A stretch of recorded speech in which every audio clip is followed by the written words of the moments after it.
Now, ladies and gentlemen, welcome again to the analysis of YOLENO TV. I hope you're well from wherever you're watching this channel.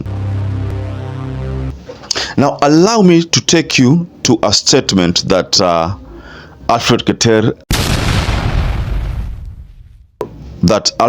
shared in his X handle. There's no need for me to remind you or introduce Alfred KETER to you. Many of you know that Alfred KETER was with William Ruto previously before they parted ways. So Alfred KETER has reacted to a statement that William Ruto made. There is no way I can spend 200 million. There is no way. In fact, let me disclose here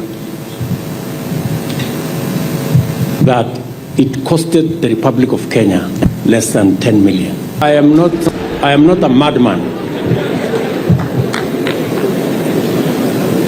When I was told the cheapest plane was 70 million, I told my office, go book Kenya Airways. Yeah? So when some friends of mine heard that I was going to travel Kenya Airways, and we have built a big reputation as a country. We have built friends. Some friends told me, how much do you want to pay? I said, I'm not ready to pay more than 20 million. They said, bring 10 million, we will give you the plane. So this is what William Ruto said, and no politician has agreed that is indeed the case, but the people who have agreed to that statement are the people in UDA. So this is what Alfred KETER said. I spent Kenya shillings 50 on the dinner I had yesterday at Kempinski. When I was told the cheapest meal was cash 10,000, I told my family to go make a reservation in Kawangware Sakati Hotel.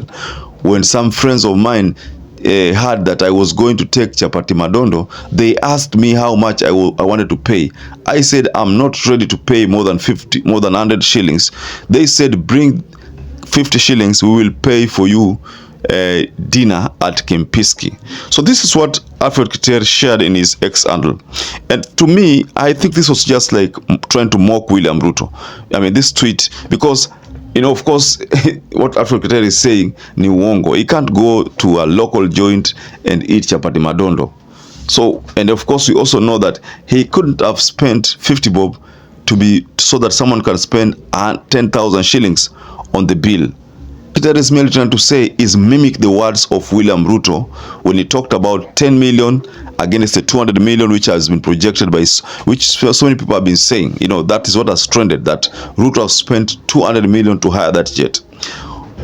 Nobody seems to believe that 10 million is enough to sustain that jet from UAE to Kenya, and from Kenya to America, and from America back to Kenya, and Kenya to the UAE. So nobody seems to believe that 10 million can do that.